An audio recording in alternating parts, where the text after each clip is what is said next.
also on the development of policy around acceptance of funds from tobacco and what a comprehensive policy really looks like if you have sports teams or arts organizations, like what is it?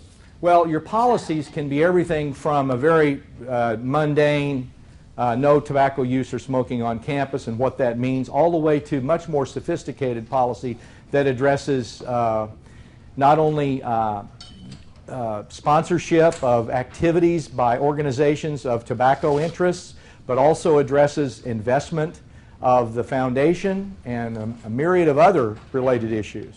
But just so you know, one of the key things to do is to get people on your campus engaged in researching what the heck the tobacco industry is doing. 3. Okay, I've got 3 minutes, and then I've got to close down here. But the good news is I'm hanging around later, so if anybody still has questions they want to ask, why, you can hang around if your time will permit you to do that, and we can continue to suss out these issues. But a couple of things you may not know. The American tobacco, cigarettes, cigars, smokeless tobacco, consist of about a little over 50% tobacco grown in the United States, and then a little less than 50% tobacco grown where? Africa, Darfur. In what kind of conditions? Slave labor conditions. By whom are those products manufactured and dealt with? Children, 7, 8, 9-year-old children. It will be important for your Phi Theta Kappa, Phi Beta Kappa chapters to start looking into what the heck goes on with tobacco. Because one of the issues you have to ask yourself is by allowing people to consume these products on our campus, we are in effect contributing to the behavior of these entities. Are we not? We're certainly not addressing the behavior of these entities. But by eliminating tobacco use from our campus, we're making an institutional statement that says we're not going to gee and haw with that. But there's a whole bunch of people that don't know what I just shared with you. A whole bunch of people. So again, that's an interesting thing. Actually, one of the great unanticipated benefits of tobacco policy is the amount of critical thinking it allows you to engage in on your campus. And gee, aren't we supposed to be about critical thinking? I mean, what about this question? What about this question for you?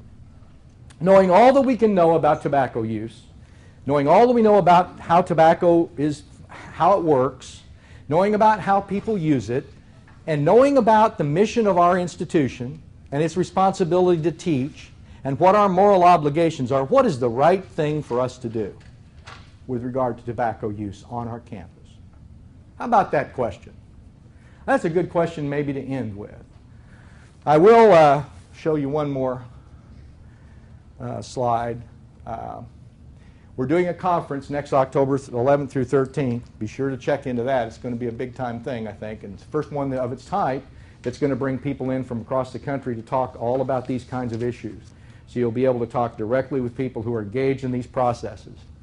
And then I'll skip over that. You don't need to know anything more about that. Any big, burning, last-minute questions that I haven't gotten to? Yes?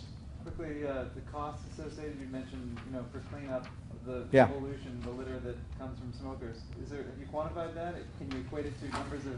No, I can't. I haven't been able to quantify it, but I have talked with people, and it's heuristic data. It's sort of individual, institution by institution. But if you talk to people that have instituted these policies, and if you're interested in getting the names of some institutions that have been at it for a while, just email me, and I can let you know some. If you have specific characteristics that you're looking for of the institution so it can be similar to your own institution, for example, I'll try to do that. And then put you in touch with people that have tried to evaluate what the impact has been in terms of reducing cleanup costs and saving the institution money.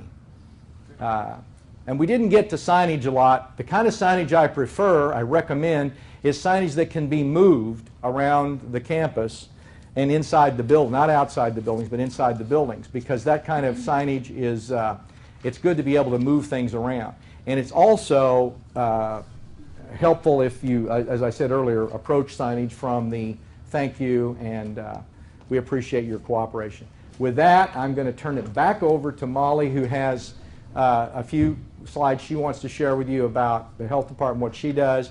Thank you very much. I'll be around later if any of you have any questions. Appreciate it. So I will just breeze through these really quick. We talked about the importance of checking out the research, and these are some great web resources that you can check out. Some other great resources are talking about the campuses who have got tobacco-free or smoke-free, and in your packets on the right-hand side, there's lists of these campuses. I can give you recommendations if you want to get in contact with some of these campuses. You can go ahead and get hold of me. We also have another learning opportunity next week, actually, and it's with another expert on tobacco and higher education from California. And this is going to take a closer look at the tobacco issues. We're going to do a tobacco 101. We're going to talk a lot about, well, how do you do a campus survey? How do you write a policy? What are the different policy options? What does that look like? We're going to talk a little bit about cessation, how do you provide those resources on campus. And this is next week in Burien. And this is open to all students, staff, and faculty. Anybody who's interested in this topic, we encourage them to come and just learn about this issue on campuses. And also in your packet are flyers. We also have some additional flyers over here if you want to take a stack and post them around your campus. Lastly, for King County colleges and universities, we also have a mini grant opportunity available now. And it is for funds. It can fund any activities that go to support a smoke-free or tobacco-free college initiative on your campus. It can pay for campus events, printing costs, signage, anything like that. Nori and I are here, and we can answer questions if you have some questions. We have the application guidelines out here for campuses in King County if you are interested. We're also available to offer, our technical assistance, provide some guidance and assistance around, developing the policy. We can sit in on your committee when you're exploring if tobacco-free, smoke-free policy is the way you guys want to go, or once you actually start in on that process, we can answer any questions you have. And also, we have Ty here.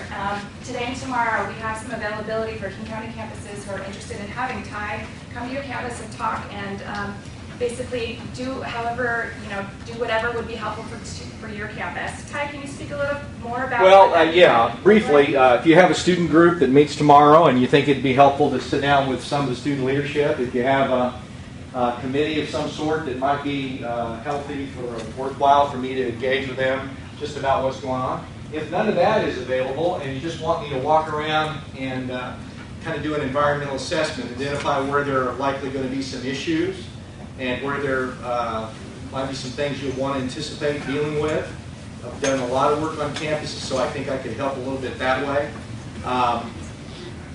Just meet with safety and security. It's always a challenge to get safety and security on board because the natural inclination for them is to feel this is all pointed at them and they're going to have to do this and it's an impossible task.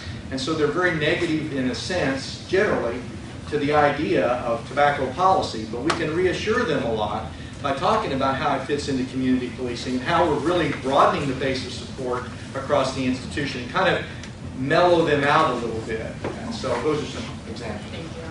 So if you're a campus in King County and you want to come visit, we have some availability, you can come speak to me. And I can work it in the schedule. I know it's very late notice, but I know we're all electronically can have access to our calendars, so that's an option. We're also going to stick around here for a couple hours if you guys are interested in engaging further with Ty. We're going to take a short break now, and then anybody who's interested in staying a little bit longer and asking some more questions of Ty, you're welcome. We're going to stay in this room. Also, parking. Parking. Anybody park in the building here? Come see me, I can validate your parking. No, also, there's an evaluation form on the left-hand side. If you don't mind filling that out, let us know how everything went. And thank you all for coming. Thank you.